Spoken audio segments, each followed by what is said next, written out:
ये शांतनु नायडू है। देश के मशहूर उद्योगपति रतन टाटा अपने आखिरी दिनों में इस युवा बिजनेसमैन के साथ सबसे ज्यादा देखे गए। शांतनु रतन टाटा को अपना दोस्त बताते रहे हैं और एक दोस्त की तरह कई मौकों पर शांतनु रतन टाटा के कंधे पर हाथ रखे दिखते हैं। रतन टाटा की अंतिम यात्रा के दौरान भी शांतनु उनके साथ दिखे। इस दौरान मीडिया जब उनसे दोस्त के निधन पर उनकी प्रतिक्रिया के लिए पहुंची तो उन्होंने साफ साफ कहा कि अगर आप मुझे शांति से शोक मनाने दे तो मैं आपका आभारी रहूंगा।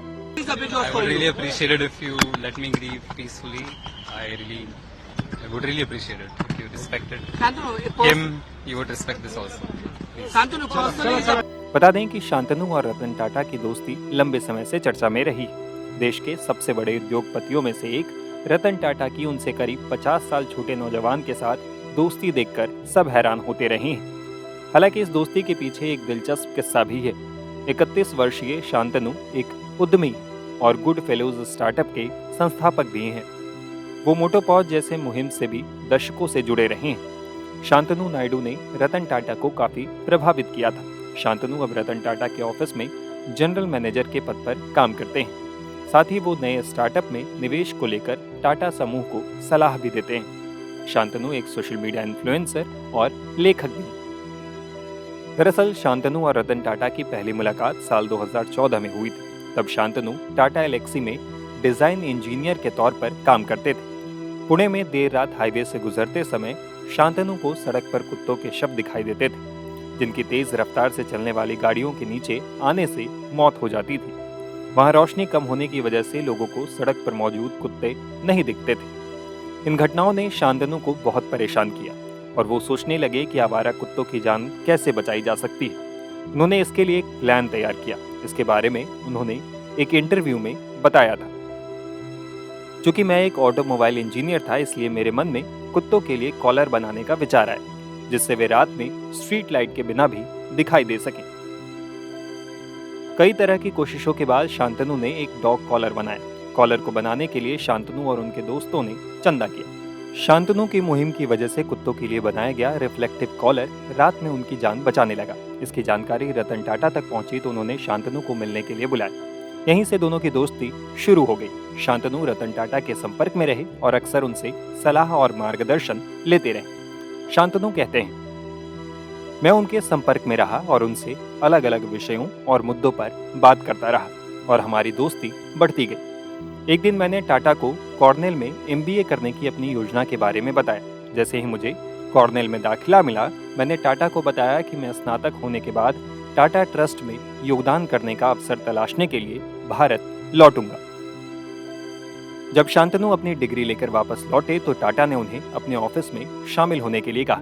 ये साल 2017 की बात है और तब से वो उनके ऑफिस में काम कर रहे हैं। अब शांतनु ने रतन टाटा को आखिरी विदाई देते हुए अपने लिंक्डइन पोस्ट में अपने मित्र के प्रति प्रेम का इजहार करते हुए लिखा, इस दोस्ती ने अब मेरे अंदर जो खालीपन पैदा कर दिया है, मैं अपनी बाकी की जिंदगी उसे भरने की कोशिश में बिता दूंगा।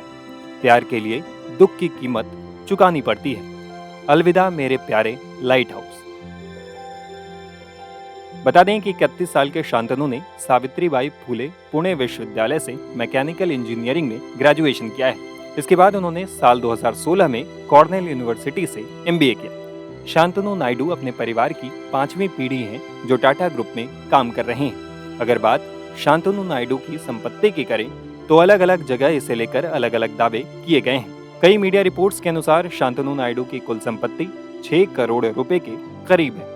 उनके इस नेटवर्थ में रतन टाटा के साथ काम करने, मोटोपॉज के माध्यम से समाज सेवा और उनके द्वारा ऑनलाइन की गई कमाई भी शामिल बताई जाती है। रतन टाटा जी उद्योगपति नहीं थे, वो सेवापति थे। उद्योगपति और सेवापति में फर्क होता है। वो सेवापति थे, पब्लिक के सेवा करने वाले वो पति थे।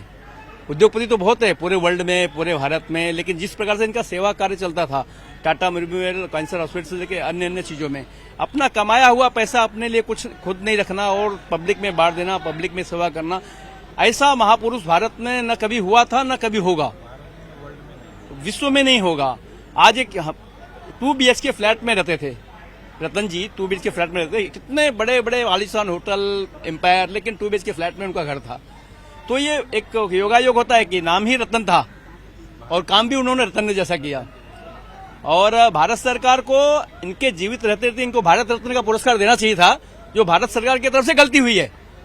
तो भारत सरकार ने अपनी गलती सुधारना और भारत रत्न देना, जो गलती की है, क्योंकि आदमी को जीवित रहते रहते रत्न देना चाहिए।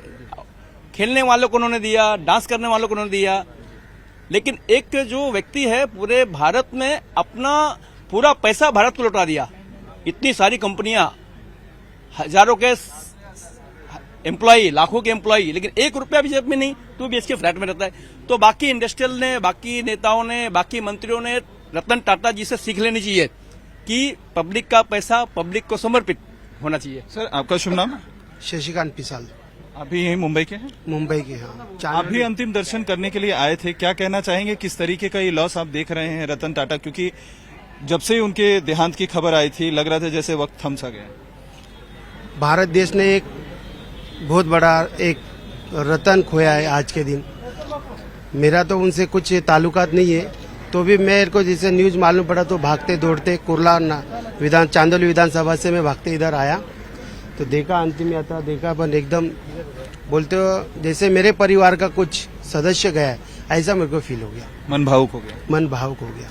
क्या कहना चाहेंगे, इनका जाना, इनका देहांत होना कितनी बड़ी उन गरीब लोगों के लिए बहुत बड़ी क्षति है। उद्योगपतियों के लिए तो है ही है, मगर उन गरीब लोगों के लिए बहुत क्षति है जो कमजोर तबके थे, उनकी बहुत मदद करते थे। हमारे घर कानपुर उन्नाव जिले गए थे तो वहाँ जहाज उतारे थे, उन्होंने कहा था यहाँ हम पार्क बनवा देंगे। कौन से साल की बात है? ये हो गया 7 साल पहले की बात है। तब अखिलेश यादव मुख्यमंत्री थे, वहाँ उनके साथ गए थे, मुख्यमंत्री भी थे।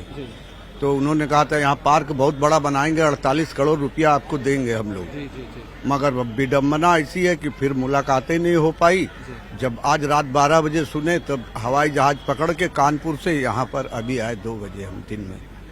हाँ, तो आपको लगता है कि इनका जाना एक ऐसी क्षति है जिसको जाना उद्योग जगत को क्षति है, उन गरीब लोगों को महान क्षति है जो आम आदमी थे, जिनकी वो मदद करते थे। और भी लोगों से बात करते हैं। सर, आपका शुभ नाम? किरीट सूरती। आप यही मुंबई के हैं? हाँ, यहाँ मैं मुंबई का हूँ। ओके, क्या कहना चाहेंगे सर, ये कितना बड़ा लॉस आप देख रहे हैं? क्योंकि ये न सिर्फ एक इंडस्ट्रियलिस्ट के लिए एक बड़ी आइकॉन थे, यूथ आइकॉन के तौर पे भी जाने जाते। देखिए, मैं उनको नहीं जानता हूँ ना, वो मुझे जानते थे, लेकिन मैं ये जानता हूँ कि उन्होंने देश के लिए बहुत कुछ किया, इसलिए मैं समय निकल के यहाँ पर आया सिर्फ श्रद्धांजलि देने के लिए, बस। तो आप काम से समय निकाल कर आप आए? हाँ, मैं आई रिस्पेक्ट हिम, मैं बहुत रिस्पेक्ट करता हूँ उसको, और जो देश के लिए उन्होंने किया वो वो जो बयान भी नहीं कर सकते हम लोग।